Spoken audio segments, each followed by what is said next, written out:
I must say from the outset that I am not crazy. These events may seem strange, like the words of a mentally ill person, but I swear everything that happened is true. It all started with a face, or more precisely, with some strange-looking faces. 3 months ago, I ended my relationship with my ex-boyfriend, Caleb. We had been together for 2 years. He wasn't physically abusive, but he was overly controlling and possessive.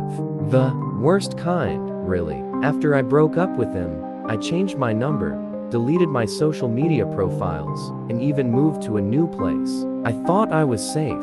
Then I ran into the barista. It was a Tuesday morning. I went into a small coffee shop near my new apartment. I had only been there once or twice before. As I approached the counter, the barista, a girl about my age, smiled at me, but the expression on her face made me pause. She lowered her head and said, "Good morning, sunshine."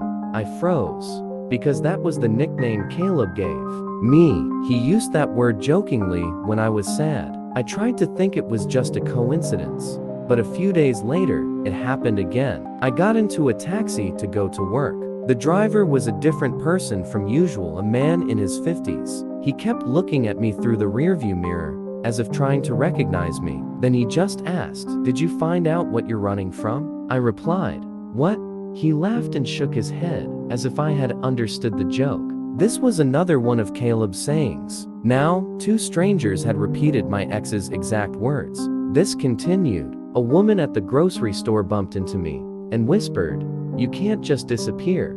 A young man on the street, passing by, said, "Are you still styling your hair like that?" Another stranger, someone who worked in my building, hummed a song that Caleb used to play when we were arguing, saying, "You always liked this song." It wasn't their faces that scared me, but the way their eyes looked at me, as if they knew me. Their eyes had the same expression. I thought I was losing my mind. I did something I'm ashamed of. I messaged Caleb's sister, not him directly. I asked her to tell Caleb to stop these things. The next day she messaged back, "I don't know what you're talking about. Caleb is in rehab. It's been 6 weeks, and he has no phone." At first, I didn't believe her, but a week later, I saw a picture of Caleb on her Facebook. He looked very pale and thin, holding a chip.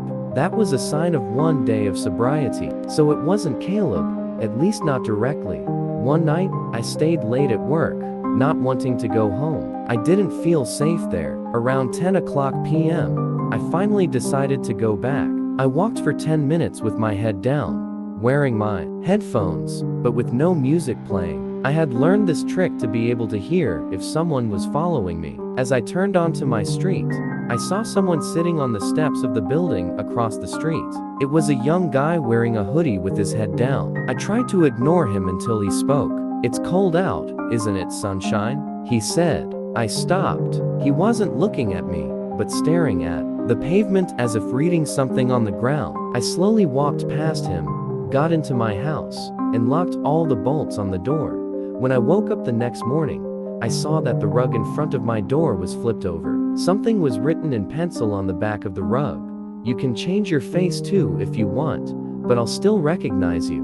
Not knowing what to do, I booked a hotel for the weekend that day. I left my house without taking anything with me. The hotel clerk gave me a room on the 4th floor. It felt small, quiet, and safe, but that only lasted until 2 a.m. when someone knocked on my door. 3 slow knocks. I got up and waited. A little later, they knocked again. I looked out the peephole. It was a woman in her 40s. Her face was expressionless, just staring at the door. She said nothing. I made no sound, and eventually she left. The next day, I asked the front desk if anyone had come to my room. They said that all the rooms on this floor were empty. That's when a thought came to my mind. These were not random people. They had been given information about me and the words Caleb used. But if it wasn't Caleb, who was doing this? And why? I thought about Caleb being in rehab and his obsession with control. He didn't have to be the one knocking. He could just send others to do it. I did a lot of searching and remembered he was on a forum. It was a place where people shared different tactics. Caleb had said it was for self-improvement. Now I realized he was hiring people from that place to repeat his words and imitate his style, to ensure that I would always remember him. even though he was completely out of my life. This wasn't traditional stalking. It was psychological harassment. It was as if he had sprayed himself on strangers, making sure I would never know who I was looking at. I changed my location again and completely disappeared from social media. I even dyed my hair a different color. That worked until last week.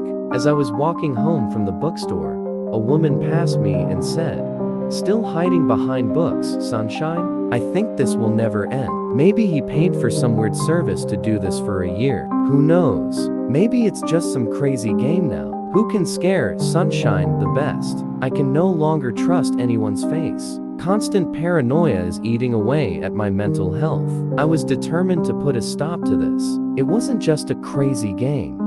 It was mental torture. I remembered the message I had sent to Caleb's sister. Her reply, "Caleb is in rehab. 6 weeks. No phone," seemed more and more suspicious. How could a person without a phone continue his obsession? It didn't make sense. She didn't feign ignorance, just nodded and invited me inside. "I'm not privy to any secrets here," she said, but her voice trembled for a moment. "But I know this isn't his doing. He joined a group." My heart pounded. "What group?" I asked. "It started on a forum. They talk about self-improvement and psychological stalking," she said, her eyes fixed on one point. "They exchange tips on how to subtly influence other people's lives and control them." Caleb got obsessed with it. I interrupted her. "So, he's not doing these things himself. Are others working for him?" "The guys set their goals on the forum," she said. "Then they help each other achieve them. It's a game. Whoever achieves their goal best and for the longest time is the top player." I was frozen with horror. This wasn't traditional stalking. It was the work of a group of people who had turned my life into their playground. I remembered the word sunshine. It wasn't just a nickname, but a marker used to identify a candidate for the game. She looked at me, and finally, a little surprise appeared in that cold gaze. "I'm not on that forum, but I think he's not going to let you go now. You turned out to be a very good player." After hearing those words, I ran out of her house. It wasn't just Caleb, but an entire group of people who had pulled me into their game. For me, it was a hell, but for them, it was just a game. I now had to run, not just from a stalker, but from a game that was putting my life at risk. Caleb's sister's words were etched into my mind. "You turned out to be a very good player." This sentence cast the entire situation in a completely different light. I wasn't a victim, but the perfect target for their game. After that day, I tried to change my life again. I moved to another city, found a new job, and made new friends. I started everything completely from scratch. At first, I felt safe. There was no trace of my old life. But one day, a new colleague at work smiled at me and said, "You must be tired after work, sunshine." My whole body froze. The word sounded familiar, cold, and terrifying. I looked at her in surprise, and she just went on with her work as if nothing had happened. But her eyes had that same strange, expressionless gaze. It was clear this wasn't a coincidence. I had changed my entire life to escape that game, but they found me. They were watching my every move.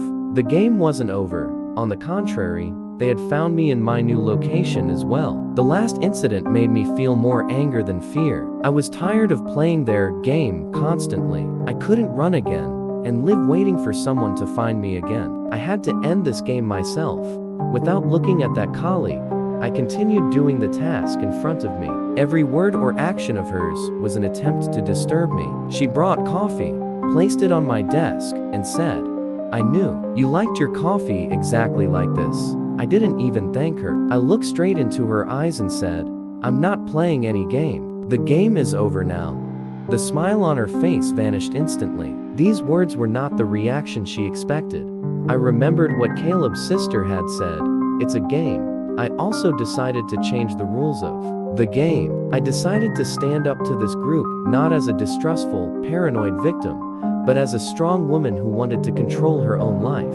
I decided to go to the police and accuse them of psychological stalking. I had all the evidence, the message on the back of the rug, the messages from Caleb's sister, even the locations and times of the strange encounters. I messaged Caleb's sister again. "I'm going to the police. It's time to end your game," I wrote. A few minutes later, A reply came. I don't know what you're talking about. I'm not on that forum. But this time, her words didn't affect me. I already knew she was a player.